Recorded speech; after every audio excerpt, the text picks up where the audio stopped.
The other point with this energy rebate, so-called energy rebate, is doesn't it tell us that Labor has just actually given up on fixing the electricity system mess and lowering prices? They can't lower prices. They're spending $3.5 billion on these rebates. That could build an enormous amount of generation if they knew what they were doing. Exactly right. So, of course, everyone remembers they promised a $275 reduction when they came to power. We've seen bill increases of around $1,000 for Australians since Labor has come to power. They have no pathway to deliver reductions, so now they're just throwing money around. But, you know, we've seen all this before, Chris. This is what governments did back in the 70s and the 80s. It failed. Inflation rages when you have these sorts of policies. Disposable incomes go backwards, as they have in Australia. 7.5% reduction since Labor's come to power on average. Huge reductions in the standard of living for Australians with a mortgage. And there's no end in sight with these policies. This is a bad budget. It's not a budget that will alleviate Australians' standard of living woes. And it's politically motivated at the end of the day for an election that'll be sometime in the next year. Now, you talked before about some of the other measures, these tax credits that are going to be driven towards green hydrogen and the like, and billionaires like Twiggy Forrest will be lining up for that. And as we mentioned, they've done nothing to actually fix the electricity system themselves with their renewable transition. Does this mean that tomorrow night Peter Dutton will reveal the details of his planned nuclear energy transition? Well, we'll certainly continue to lay out the next part of our policy focus, Chris. I mean, we haven't been small target.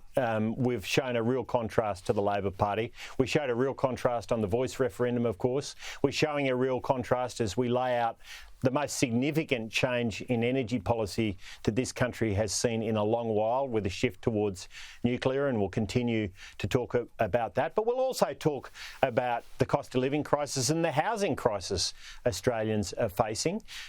We've seen, again, a very sharp increase in immigration numbers. They went up again in this budget to 1.7 million over the coming years. For that time period, it was closer to a million when we were in power. We'll talk about immigration tonight as well, but on related issues, on border protection, there's precious little in this budget when it comes to savings, yet Labor are suggesting in the budget that they'll save $250 million by essentially mothballing the detention processing centre on Nauru. Now, with 6 boats already arriving, I don't see that they can actually shut down Nauru.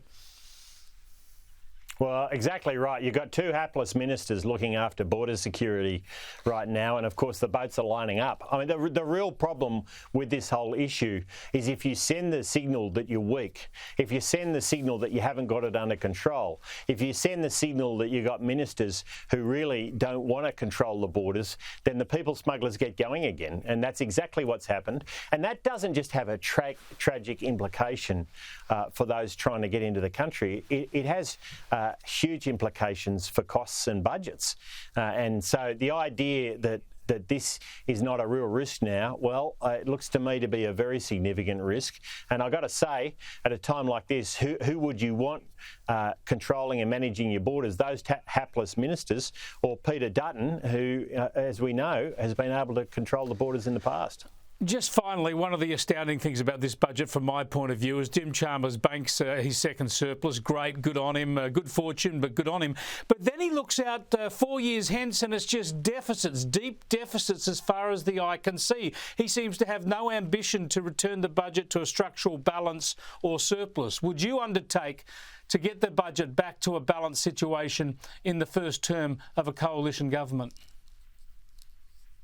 Well, absolutely, but I'll go one step beyond that, which is to re-establish the rule that the budget must strive towards structural balance, and that means that you grow the economy faster than you're spending. That is a crucial role that has been in place, a structural balance or a move towards structural balance since the 1990s. Chris, was part of the Charter of Budget Honesty. It's been taken out by Jim Chalmers so that he can throw fuel on the fire as we go into an election year, but we'll all pay a high price for that. And that is a very, very bad move by this government, but it's one that means that they're not taking the fight against this homegrown inflation under their watch. They're not taking that fight seriously. Thanks for joining us, Angus Taylor. We'll tune in tomorrow night with great interest. Good on you, Chris. Thanks for having me. Yeah, don't forget, Budget in Reply from Peter Dutton as Opposition Leader tomorrow night. We'll be all over it here on Sky as usual.